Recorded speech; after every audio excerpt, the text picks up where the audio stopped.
Good evening, everyone. This is Dina from the Love Divine. Love Divine, a place for twin flames, soulmates, and free readings on Facebook, and Love Divine Tarot on Instagram. And today we're going to be delving rather into the Nine of Cups. And I almost said Knight of Cups, but no, it's the Nine of Cups. So, okay, and this is from the Russian Tarot of St. Petersburg. And I apologize, I'm outside again tonight. It's trying to get some sun on my face, but it's almost moonlight on my face because it's almost dark. But I am outside, and I apologize if you can hear some exterior noises. Like I hear my neighbors outside in their yard, but I don't know, it's just really nice to see people outside. Hear people outside, be around other people, or at least be able to hear them since nobody's around each other right now. Show you guys the lake behind my house because I always just love sharing that view with people. It's so pretty, and it's so pretty to watch the sunset on it and just be able to sit here and enjoy it. And I love it so much, and I feel so grateful that I have this view and such a cool, serene place to come out and do my readings. So, all right, guys, without further ado, the Nine of Cups. So this is generally a really, really positive card in the tarot deck. If you like to do the type of reading where somebody asks you a question and they want a yes or no, and certain cards mean yes and certain cards mean no, it's a very simplified way of reading. But if you're doing something like that, the Nine of Cups would almost always be a yes. The Nine of Cups is just a very, very positive card. It's got some specific qualities about it. So first of all, let's check out this dude in the card.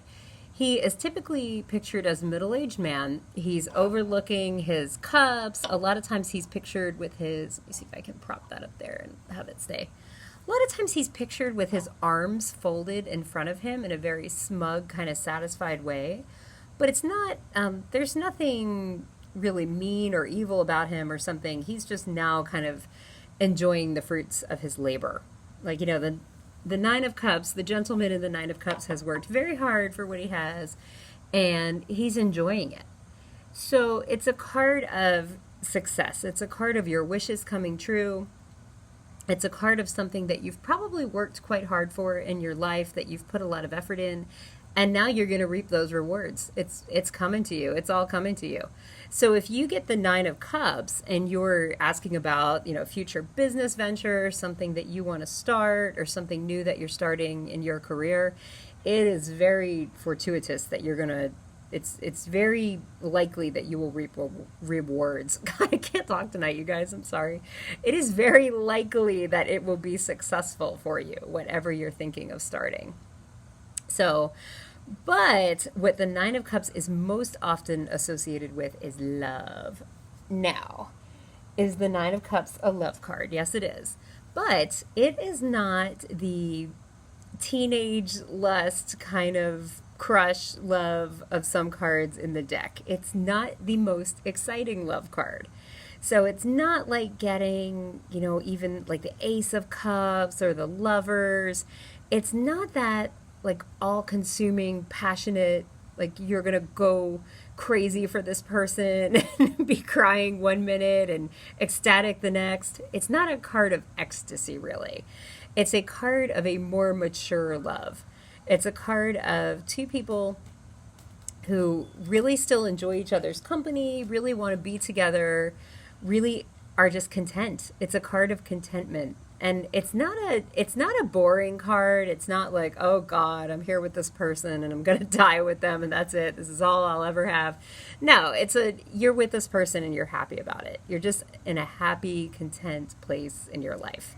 It's actually just a really nice card. Like I said, it's not really ecstatic. It's not like, you know, you're swinging from the chandeliers or it doesn't really usually to me represent the twin flame or divine connection kind of love. It can be a divine connection, but it's not necessarily the heady kind of volatile love of the twin flame. It's more like a nice soulmate kind of mature love. Now, what happens when the Nine of Cups is reversed? So if it's reversed, it can mean a lot of times reversals in my personal readings mean delays, that this is something that will eventually happen in your life, but it's just not happening right now. It's in the cards, literally, but it's just delayed a little bit, and it's not something that you're going to be able to look for in the next couple of weeks or months. It's something that's delayed a little bit. But the other reversal meaning is that you're in a relationship that looks good from the outside, that it checks all the boxes, it looks fine on paper, but you're not fulfilled. Like there's just something about it that is not truly bringing you happiness and contentment. It's not truly bringing you fulfillment. It's a relationship that you might be staying in for the wrong reasons. You might be staying in for security. You might be, just there because you don't know how to get out of it, but it's not bringing you fulfillment. It's, that kind of, like I'm here now, but you're probably not going to be in the future. So that's when meaning of Nine of Cups reversed. It can mean kind of over satisfaction, like smugness. Like you're sitting there kind of going like, I worked for all this and, screw you. Like I've got mine. I don't need to worry about anybody else. So the reversal meaning is something like that, where it's like you have worked for something and you have achieved success in your life, but it's made you almost kind of miserly about it. It's made you almost too smug and self-satisfied to the point where you can't see anybody, you can't really empathize with anyone else. That, it's kind of just made you so smug, just so self-satisfied that, you've lost your ability to relate to somebody who's trying to still build their personal empire. And yeah, that's basically it. Nine of Cups reversal when it comes to finances, when it comes to career, can also be a little bit negative. It can mean that you're resting on your laurels too much and that you're not really growing anymore. You're just kind of taking the attitude that I've learned all I need to know. I'm the best in this industry. I don't need to do anything else. And, and that's never really true. We're all always growing and we're all always learning, and there are always new things to be learned for everyone. And it can also be somebody else. Like every tarot card, it doesn't necessarily represent you. It doesn't necessarily represent your partner. It could be somebody entirely different, like with any card, or it could just be the energies. Just the energies of either, if it's upright, which I of course like the upright meaning a lot better, but if it's upright, it's the energies of just being content, having a mature, kind of nice love. It's like a reward. It's a restful, sweet, nice kind of love. Like the Nine of Cups to me is just happiness. Whereas like the Ace of Cups is excitement and romance, and it can be a little bit volatile. Same with the Lovers. Even the Ten of Cups can be a little bit of a whirlwind as far as love, even though it's much more fulfilling. It speaks of family and speaks of a kind of longer term commitment. But the Nine of Cups to me is that, but just dialed back a little bit. Maybe it's because I'm a little bit of an introvert and I just like quiet things, and I like, just things that are really peaceful and nice. Maybe that's why. In fact, it's gotten dark out here since I started talking to you guys. It's so much darker over on the lake now than it was before. Like I swear it was light like 5 minutes ago. But yeah, it's to me this is actually one of my favorite love cards because it's just a quiet, nice, peaceful love. It's a mature love of, it's kind of a middle-aged love. It's not for the kids. So yeah, that's the Nine of Cups. So I hope you guys enjoyed.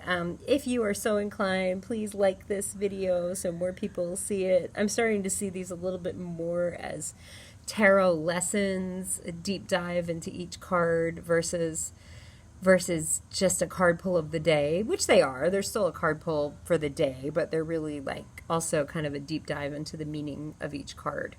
If you don't feel like going and looking them up online or asking somebody who reads tarot what the real meaning is, then you can always come just talk to me and flick on my video and see what I think the meaning is.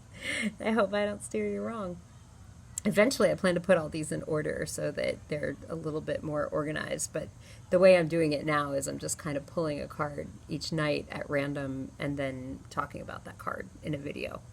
All right, everybody, hope you are staying safe and well, and and feeling happy inside, not going too crazy. I actually saw a lot of people out in my neighborhood tonight, and more than I've ever seen really walking and riding bikes, but everybody was staying at least 10 feet away from each other, so I feel like everybody was being safe and taking care of each other and just trying to do the right thing. All right, love you guys. See you tomorrow.